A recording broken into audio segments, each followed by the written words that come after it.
बिस्मिल्लाहिर्रहमानिर्रहीम। तो ये हमारा पहला लेक्चर है। इसमें हम स्टार्ट करने वाले हैं केमिस्ट्री के डिफिनीशन से कि केमिस्ट्री क्या है। 9 की केमिस्ट्री हम स्टार्ट कर रहे हैं। इंशाल्लाह इसका जो कोर्स है इसको कंप्लीट पढ़ेंगे एक एक लेक्चर्स के ज़रिए। तो फ़िलहाल अब हम स्टार्ट ले रहे हैं कि केमिस्ट्री क्या है, केमिस्ट्री को हम किस तरह डिफ़ाइन करते हैं।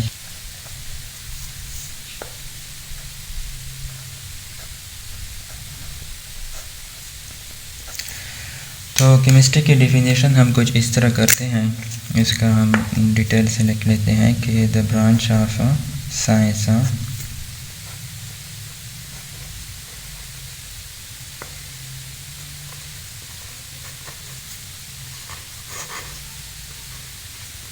of science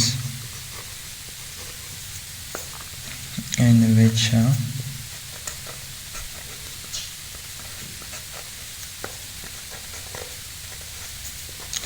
we study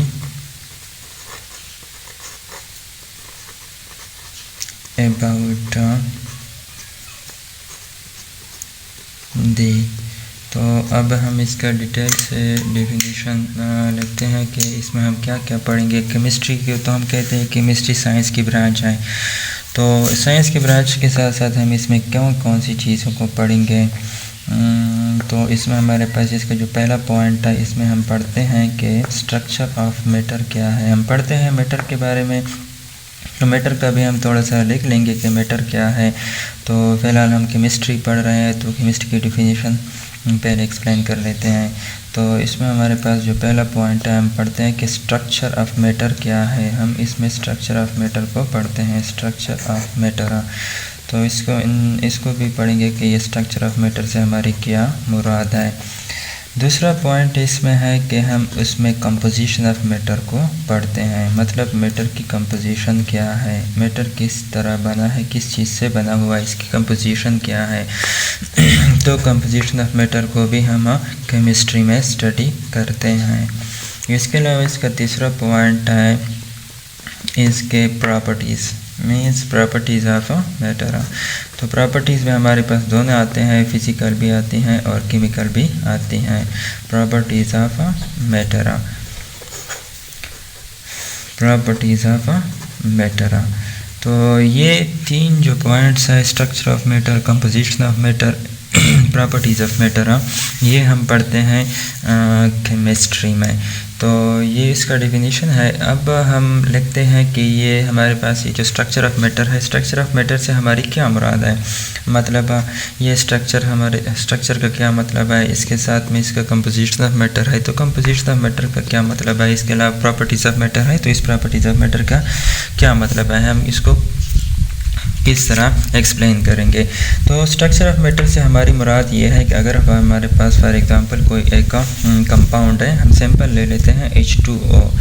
तो H2O को तो हम इस तरह लिख लेते हैं। अब इसका स्ट्रक्चर हम देखेंगे कि इसका स्ट्रक्चर किस तरह है। हम ऑक्सीजन के साथ जब 2 हाइड्रोजन को मिलाएंगे तो ये हमारे पास क्या है, H2O का एक स्ट्रक्चर है। तो अब हमारा मतलब ये है कि हम इसमें जो हमारे पास मैटर होती है, हम उसका स्ट्रक्चर को देखते हैं कि उसका स्ट्रक्चर क्या है। तो ये हमारे पास H2O का स्ट्रक्चर है। साथ में अगर हम इसी ही एग्जांपल की कंपोजिशन को देख लें कि मतलब H2O, अब हमने कहा कि कंपोजिशन, मतलब कंपोजिशन का मतलब है कि इसकी अमाउंट कितनी है, मतलब क्वांटिटी कितनी है। तो आपने देखा होगा, अगर आपने 8th में पढ़ा हो तो आप इसका देख लेते हैं कि इस H2O में हमारे पास इसकी रेशो क्या है, 2:1। इस 2:1 का मतलब यह है कि हमारे पास 2 हाइड्रोजन और 1 ऑक्सीजन जब मिल जाए तो ये हमारे पास एक H2O वाटर मालिक्यूल बनाता है, मतलब हमारे पास वाटर बन जाती हैं। इसके अलावा अगर हम इसकी प्रॉपर्टीज़ की बात करते हैं तो इसका मतलब है कि इसकी प्रॉपर्टीज़ हमारे पास 2 टाइप्स की होती हैं, एक फ़िज़िकल प्रॉपर्टीज़ और एक केमिकल प्रॉपर्टीज़। तो फिज़िकल प्रॉपर्टीज़ में हमारे पास अगर यही H2O है, वाटर है, तो हम इसमें क्या डिटरमाइन करते हैं, इसका मेल्टिंग पॉइंट क्या है और इसका मेल्टिंग पॉइंट क्या है, बॉइलिंग पॉइंट क्या है और साथ में इसका फ्रीजिंग पॉइंट क्या है। तो इन तीनों को, इसके अलावा इसकी डेंसिटी क्या है, तो इसको हम स्टडी करते हैं इनकी फिज़िकल प्रॉपर्टीज़ में। डेंसिटी, तो इन चीज़ों को मेल्टिंग पॉइंट है, बॉइलिंग पॉइंट है और फ्रीजिंग पॉइंट और डेंसिटी, ये हम स्टडी करते हैं इनकी फ़िज़िकल प्रॉपर्टीज़ में। फॉर एग्ज़ाम्पल अगर हम वाटर को देख ले तो इसका मेल्टिंग पॉइंट और फ्रीजिंग पॉइंट आप देख ले तो मेल्टिंग पॉइंट इसका कितना है 0 डिग्री सेंटीग्रेड और फ्रीजिंग पॉइंट भी इसका 0 है। बॉइलिंग पॉइंट 100 डिग्री सेंटीग्रेड है। तो हम इसमें स्टडी करते हैं इसका जो ये तो इसके फिज़िकल प्रॉपर्टीज़ हो गए, लेकिन अगर आप केमिकल प्रॉपर्टीज़ को देख ले तो केमिकल प्रॉपर्टीज़ में हम स्टडी करते हैं। फॉर एग्ज़ाम्पल हमारे पास कोई भी कंपाउंड है तो हम उसकी टॉक्सिसिटी को देखते हैं कि ये कितना, मतलब केमिकल प्रॉपर्टीज़ को अगर आप देख लें तो केमिकल प्रॉपर्टीज़ में हम, ये तो हम फिज़िकल प्रॉपर्टीज़ की बात कर रहे थे, केमिकल प्रॉपर्टीज़। तो केमिकल प्रॉपर्टीज़ में हम स्टडी करते हैं इनकी। फॉर एग्ज़ाम्पल अगर हमारे पास कोई भी कंपाउंड हो तो ये फ्लेमेबल है या नहीं है, मतलब हम इसकी फ्लेमेबिलिटी को देखते हैं कि फ्लेमेबल है या नहीं है। इसके अलावा इसकी टॉक्सिसिटी को भी देखते हैं कि ये टॉक्सिक तो नहीं है, मतलब टॉक्सिसिटी को भी देखते हैं, टॉक्सिसिटी। और साथ में इसकी कंबस्चन, ये तो एक ही बात है। तो इसके अलावा इसकी स्टेबिलिटी क्या है, स्टेबल है या अनस्टेबल है।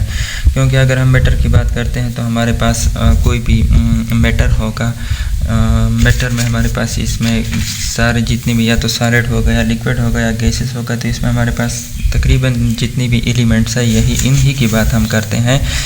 कि अब इसकी या केमिकल प्रॉपर्टीज़, फिज़िकल प्रॉपर्टीज़ में तो हमने कहा कि इसका मेल्टिंग पॉइंट हम चेक करते हैं और साथ में इसका हम ऊपर मैं लिख लेता हूँ फिज़िकल प्रॉपर्टीज़। तो इसमें हम स्टडी करते हैं इसका मेल्टिंग पॉइंट क्या है, इसका बॉइलिंग पॉइंट क्या है। कोई भी हमारे पास एक एलिमेंट हो तो ये चीज़ें हम उसमें देखते हैं। हम डेफिनेशन कर रहे थे केमिस्ट्री की, तो इसमें हम क्या स्टडी करते थे कि हमारे पास स्ट्रक्चर ऑफ मैटर, मतलब कोई भी हमारे पास मैटर है उसका स्ट्रक्चर क्या है, तो हम उसके स्ट्रक्चर को देख लेते हैं, उसके कंपोजिशन के बारे में पढ़ लेते हैं, उसकी प्रॉपर्टीज़। मतलब अगर कोई हमारे पास मैटर है या कोई एलिमेंट है तो इसकी प्रॉपर्टीज़ में दोनों आते हैं, फिजिकल प्रॉपर्टीज़ भी और केमिकल प्रॉपर्टीज़ भी। तो फिजिकल प्रॉपर्टीज़ में हम उनकी melting point, boiling point, freezing point, density और देखते हैं। केमिकल प्रॉपर्टीज़ में क्या हमारे पास जो एलिमेंट है ये स्टेबल है, टॉक्सिसिटी है, फ्लेमेबल है, ये प्रॉपर्टीज़ हम उसकी देखते हैं। हाँ, उसकी केमिकल रिएक्शन को भी हम उसमें स्टडी करते हैं कि ये किस किस चीज़ के साथ रिएक्शन कर सकता है। केमिकल रिएक्शन को भी हम इनके केमिकल प्रॉपर्टीज़ में स्टडी करते हैं, केमिकल रिएक्शंस। तो ये उनकी, तो इन सारों को जब हम कंबाइन कर ले तो हम इसकी डिफिनीशन कुछ इस तरह करते हैं कि the branch of science in which we study about the structure of matter, composition of matter and properties of matter is called chemistry. तो ये केमिस्ट्री की कुछ एक डिटेल के साथ शॉर्टकट मैंने थोड़ा ज़्यादा एक्सप्लेन नहीं किया, मगर फिर भी जितनी पॉइंट्स वो मैंने क्लियर करने की कोशिश कर दी। इस कॉल्ड केमिस्ट्री। तो इसका सिंपल डिफिनीशन भी करते हैं कि the study of matter is called chemistry, मगर वो इतना ज़्यादा समझ, इसकी इतनी ज़्यादा समझ नहीं आती स्टूडेंट को। लेकिन ये जो डिफिनीशन है ये कंप्लीट डिफिनीशन है केमिस्ट्री की। मैं सिरे से स्टार्ट कर रहा हूँ। तो हमने सिर्फ ये जो केमिस्ट्री क्या है ये हम कहते हैं कि ब्रांच ऑफ साइंस। अब अगर आपको साइंस का पता नहीं है कि साइंस क्या है तो ये भी तो साइंस को भी हम लिख लेते हैं कि साइंस क्या है, क्योंकि मैं स्टार्ट से ले रहा हूँ साइंस क्या है। तो साइंस की डेफिनेशन हम कहते हैं कि the knowledge which is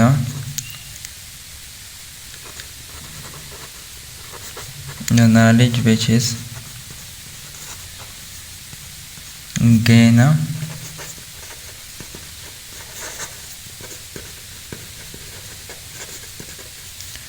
through observation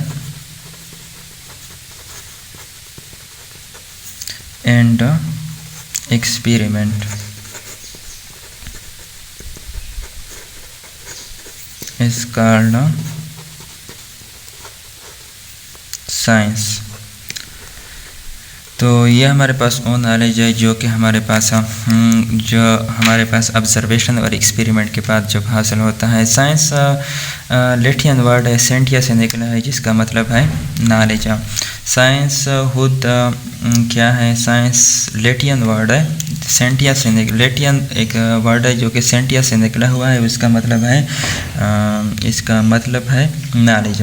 तो साइंस हमारे पास क्या है, ये एक नॉलेज है जो कि हमारे पास एक्सपेरिमेंट और ऑब्जर्वेशन के ज़रिए हासिल होता है। इसका मतलब यह है कि जो नॉलेज हमारे पास है हम उसको ऑब्जर्वेशन और ऑब्ज़र्व कर ले, मतलब खुद देख ले और उसको एक्सपेरिमेंट कर ले, तो उसके बाद हमें जो इल्म हासिल होता है, जो नॉलेज हासिल होता है, तो इसको हम साइंस कहेंगे।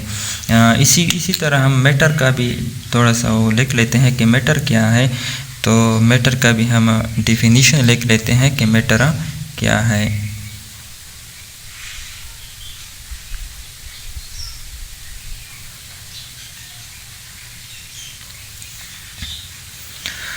तो मैटर का हम डिफिनीशन लिख लेते हैं कि मैटर क्या है, क्योंकि ये मैं स्टार्ट से ले रहा हूँ केमिस्ट्री की, तो इन सारी चीज़ों को इंशाल्लाह डिटेल के साथ पढ़ेंगे।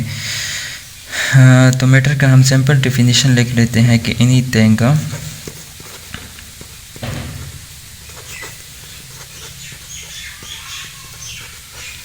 which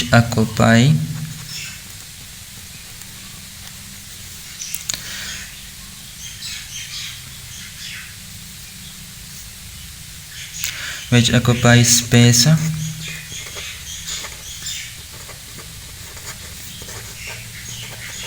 and have some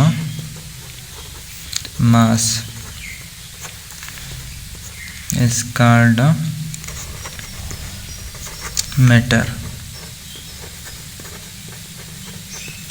तो पहले हमने केमिस्ट्री की डिफिनीशन लिख ली कि ये हमारे पास क्या है। जब हमारे पास कोई मैटर होती है तो इसकी हम जब स्ट्रक्चर को पढ़ लें, स्ट्रक्चर की स्टडी कर लें, साथ में उसकी कंपोजिशन की स्टडी कर लें, प्रॉपर्टीज़ को देख लें, मतलब इसकी फ़िज़िकल प्रॉपर्टीज़ क्या है, मतलब केमिकल प्रॉपर्टीज़ क्या है, तो इन सारी चीज़ों को हम कहते हैं ये हमारे पास इसको हम केमिस्ट्री को डिफिनीशन करते हैं कि ये ब्रांच ऑफ साइंस है जिसमें हम स्टडी करते हैं structure of matter, composition of matter and properties of matter.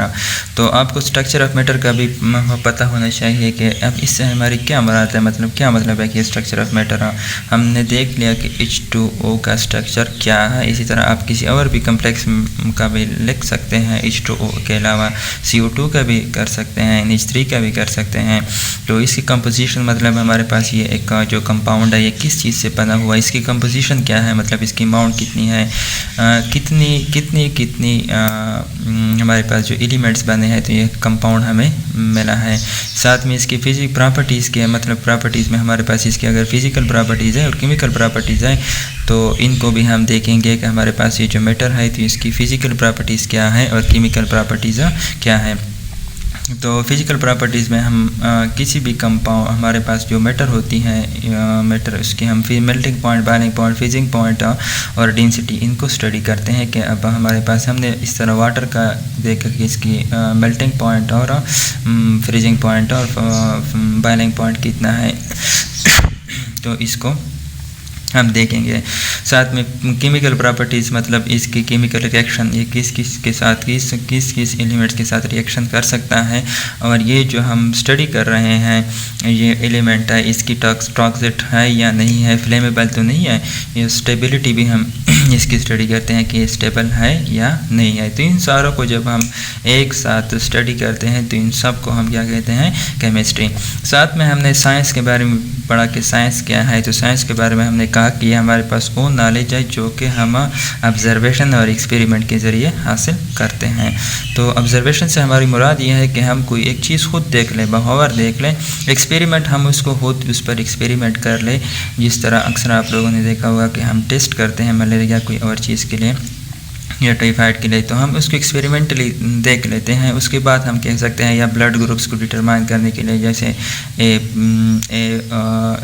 O negative या AB हमारे पास ये जो कुछ ब्लड ग्रुप्स है इनके लिए भी हम एक टेस्ट कर लेते हैं। तो हम उसको देख भी लेते हैं, उस ब्लड को देख भी लेते हैं, उस पर एक्सपेरिमेंट कर लेते हैं। उसके बाद हम उसके बाद हम कह सकते हैं कि अब इस बंदे का ब्लड ग्रुप क्या होगा।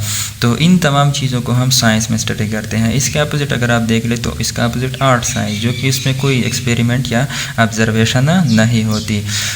तो साथ में हमने मैटर के बारे में पढ़ा, क्योंकि हम मैटर की स्टडी करते हैं। हम कहते हैं कि मैटर क्या है। तो मैटर के बारे में हमने कहा कि हमारे पास एनीथिंग, कोई भी एक चीज़ हो जिसका स्पेस मतलब वॉल्यूम हो। स्पेस से हमारी मुराद है वॉल्यूम। तो इसका वॉल्यूम कितना होगा, स्पेस से हमारी मुराद क्या है, वॉल्यूम। तो ये कितना जगह लेगा और इसका मास भी होगा। तो उस हर एक चीज़ को हम मैटर कहते हैं। मैटर के हमारे पास 3 स्टेट्स हैं, सॉलिड, लिक्विड, गैस, साथ में उसका प्लाज्मा स्टेट्स भी है। लेकिन फ़िलहाल हम सिर्फ इन 3 स्टेट्स को देखेंगे कि इन 3 स्टेट्स की डेफिनेशन क्या है।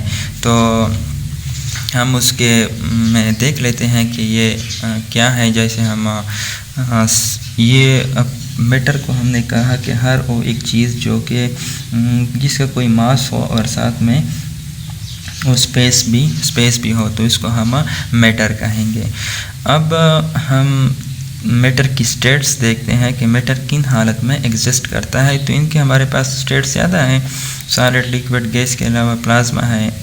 प्लाज्मा में हमारे पास फिर आर्टिफिशियल प्लाज्मा है, नेचुरल प्लाज्मा है, कुछ और भी स्टेट्स है। लेकिन हम फिलहाल इन 3 स्टेट्स को पढ़ते हैं, सॉलिड, लिक्विड, गैस। तो मैं लिख लेता हूँ states of matter. States of matter, हमारे पास 3 स्टेट्स ऑफ मैटर है। फिलहाल मैं इधर लिख लेता हूँ 3 states of matter. 3 states of matter. वो क्या है? तो उसमें हमारे पास सॉलिड है, लिक्विड है और गैस है। क्योंकि मैं ये केमिस्ट्री के स्टार्ट से लिख रहा हूँ, इसलिए मैं जो भी चीज़ मतलब जिस चीज़ को मैं समझ लूँ कि इसको एक्सप्लेन करना चाहिए, तो इसको हम एक्सप्लेन करेंगे। तो 3 स्टेट्स में हमारे पास पहला है सॉलिड, साथ में लिक्विड और गैस। तो अब हम देखेंगे कि सॉलिड क्या है, लिक्विड क्या है और गैस क्या है। तो मैं पेज को नेक्स्ट पेज ले लेता हूँ।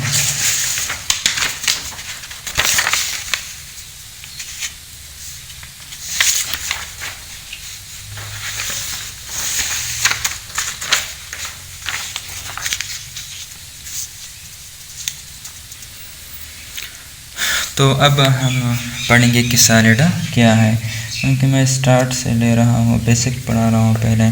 तो अब सॉलिड क्या है, सॉलिड के बारे में हम लिखेंगे कि सॉलिड क्या है। सॉलिड हम ठोस को कहते हैं, हमारे पास मादा, जैसे मैटर को हम मादा कहते हैं।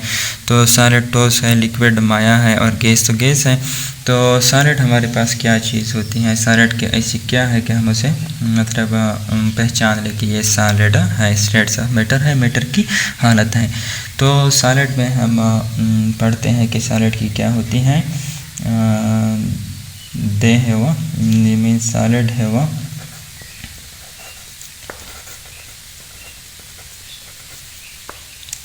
स्पेसिफिक हम लिखते हैं या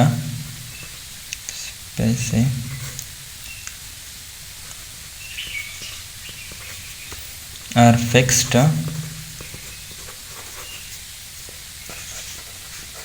वॉल्यूम एंड शेप। ये अब हम ये भी देखेंगे कि सॉलिड के बारे में जब हम लिखते हैं कि सॉलिड है स्पेसिफिक या फिक्स्ड वॉल्यूम एंड शेप, इसका क्या मतलब है कि सॉलिड का हमारे पास जो वॉल्यूम होती है, मतलब जो स्पेस ये कवर कर लेता है, ये भी फिक्स होती है और इनका शेप भी फिक्स होता है। इसका क्या कोई रीज़न होता है, ये क्यों होती हैं? तो इसका रीज़न ये है कि एक तो सॉलिड की जो मॉलिक्यूल्स है, अगर आप इसके रीज़न लिख देते हैं तो रीज़न इसका ये है कि सॉलिड की जो मॉलिक्यूल्स है ये हमारे पास क्या है, the solid molecules are closely packed. तो ये भी इसका एक रीज़न है, solid molecules are closely packed. तो ये भी इसका एक रीज़न है कि सैलेड के जो मॉलिक्यूल्स है ये क्लोजली पैक्ड है, इसी वजह से इसकी एक जो शेप है ये स्पेसिफिक होती है। और साथ में इसका एक दूसरा भी रीज़न है कि इनके जो अट्रैक्टिव फोर्सेस है, इंटरमोलिकुलर फोर्सेस, ये क्या है, अट्रैक्टिव फोर्सेस वेरी स्ट्रांग, मतलब स्ट्रांग अट्रैक्टिव फोर्सेस है इसमें। सैलेड के जो मॉलिक्यूल्स है इनके बीच स्ट्रांग अट्रैक्टिव फोर्सेस है। तो ये दो चीज़ें इनको क्या कर देती है, ये एक स्ट्रांग अट्रैक्टिव फोर्सेस है, स्ट्रांग अट्रैक्टिव फोर्सेस है। तो एक तो सैलेड के जो मॉलिक्यूल्स हैं ये क्लोजली पैक्ड है, और साथ में उसमें जो इंटरमोलिकुलर फोर्सेस का, अट्रैक्टिव फोर्सेस हमारी मुराद है इंटरमोलिकुलर फोर्सेस। हमारे पास इंटरमोलिकुलर फोर्स, अट्रैक्टिव फोर्सेस, एक इंटरमोलिकुलर फोर्सेस और एक इंट्रामोलिकुलर फोर्सेस। तो ये भी एक और बात है। तो इंटरमोलिकुलर फोर्सेस हमारे पास क्या होती हैं जो मॉलिक्यूल्स के बीच होती है, और इंट्रामोलिकुलर फोर्सेस जो मॉलिक्यूल्स और कंटेनर के बीच होती हैं। तो इसको हम इंट्रामोलिकुलर फोर्सेस कहते हैं। तो सैलेड की हमारे पास जो वॉल्यूम और शेप है ये स्पेसिफिक या फिक्स है। ये क्यों है? इसका रीज़न ये है कि इनकी जो मॉलिक्यूल्स है ये क्लोजली पैक्ड है, और दूसरी उसकी रीज़न ये है कि इनके बीच जो अट्रैक्टिव फोर्सेस है ये क्या है, स्ट्रांग है। इसी तरह हम अगर लिक्विड की बात कर लें कि लिक्विड के बारे में हम क्या कहते हैं, तो लिक्विड के बारे में हम कहते हैं कि इसका क्या होता है, इसका जो शेप होता है वो स्पेसिफिक या फिक्स्ड नहीं होता, बल्कि वॉल्यूम तो फिक्स होता है। तो लिक्विड्स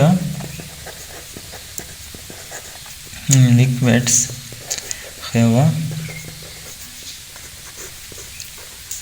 स्पेसिफिक वॉल्यूम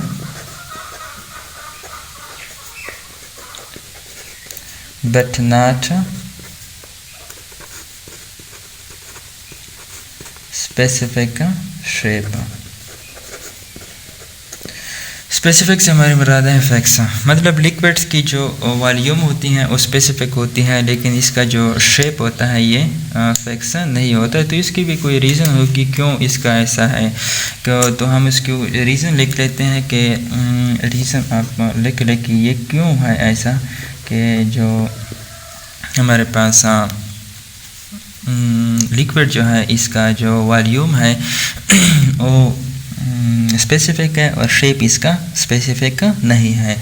तो इसका रीज़न ये है कि जो लिक्विड के जो मॉलिक्यूल्स हैं ये हमारे पास क्या है, ये क्लोजली पैक्ड नहीं है, और इनके बीच जो अट्रैक्टिव फोर्सेस है वो क्या है, वीक है।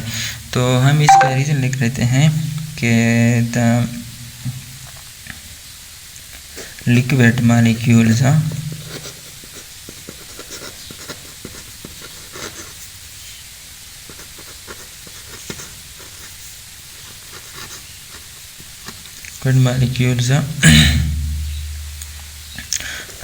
loosely bonded, मतलब ये क्या है, या लूजली पैक्ड।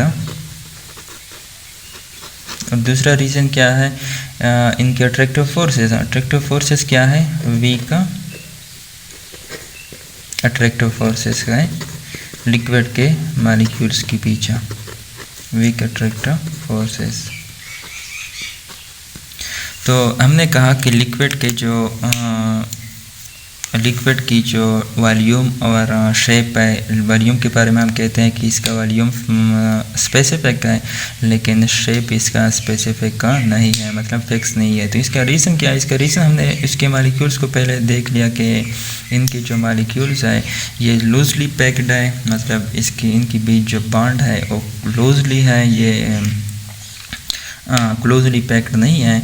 इसको हम देख भी सकते हैं। अगर आप सैलेड के मॉलिक्यूल्स को देख लें तो सैलेड के मॉलिक्यूल्स हमारे पास क्या होते हैं, क्लोजली पैक्ड होते हैं, बहुत नज़दीक होते हैं। लेकिन अगर इसी तरह हम लिक्विड के मॉलिक्यूल्स को देख लें तो लिक्विड के मॉलिक्यूल्स हमारे पास लूजली बॉन्डेड होते हैं, क्लोजली नहीं होते। तो इनके बीच थोड़ा सा बॉन्डेड तो होते हैं, लेकिन इनके बीच स्पेस होता है। ये सैलेड की तरह मजबूती से एक दूसरे के साथ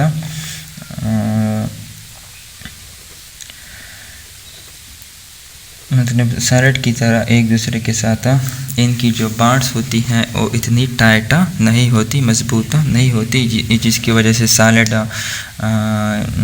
की जो वॉल्यूम और शेप है ये फिक्स है।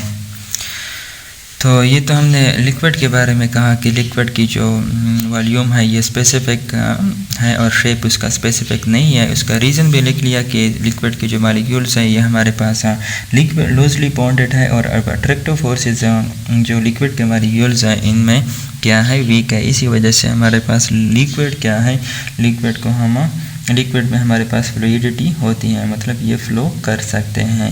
और सॉलिड हमारे पास सॉलिड होती है, इसकी ठोस है, इसका जो शेप और वॉल्यूम है ये फिक्स है, स्पेसिफिक है। तो सॉलिड की जो प्रॉपर्टीज़ है तो इसमें फ्लूइडिटी नहीं है। बात इसके अलावा कंप्रेसिबिलिटी अगर आप देख लें तो कंप्रेसिबिलिटी सॉलिड में भी बहुत कम है।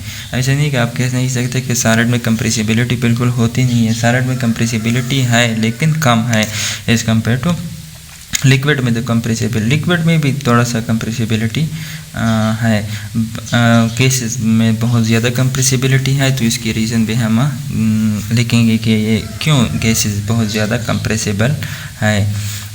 सॉलिड को अगर हम देख लें, फोम को देख लें, तो फोम को आप प्रेस कर सकते हैं इजीली। तो आप इससे आप अंदाज़ा लगा सकते हैं कि सॉलिड में कंप्रेसिबिलिटी है। तो इसके बाद हमारे पास चौथे पॉइंट पे है गैस। तो गैस क्या है,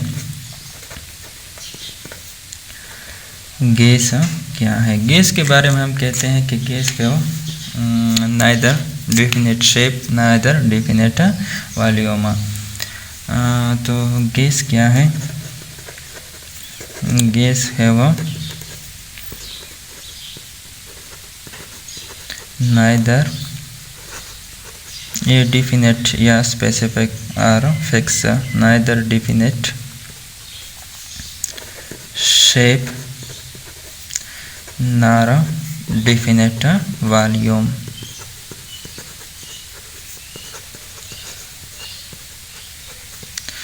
तो गैसेस के बारे में हम लिख लेते हैं। गैसेस के बारे में हम कहते हैं कि गैसेस की ना तो कोई खास शेप होती है और ना ही कोई खास वॉल्यूम होती है। इसका भी अपना रीज़न है कि क्यों इस तरह होता है कि गैसेस की फिक्स शेप और फिक्स वॉल्यूम नहीं होती।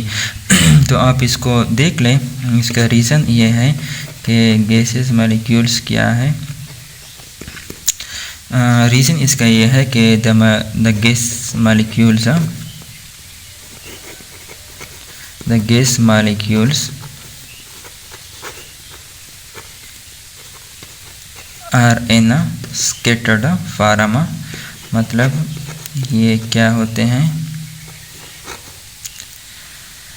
इनकी जो मॉलिक्यूल्स हैं ये बिखरे हुए होते हैं, स्कैटर्ड फॉर्म में होते हैं। Gas molecules are in scattered form.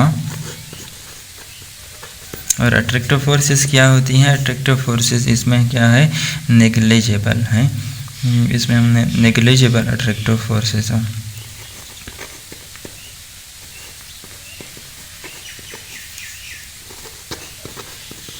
न होने के बराबर।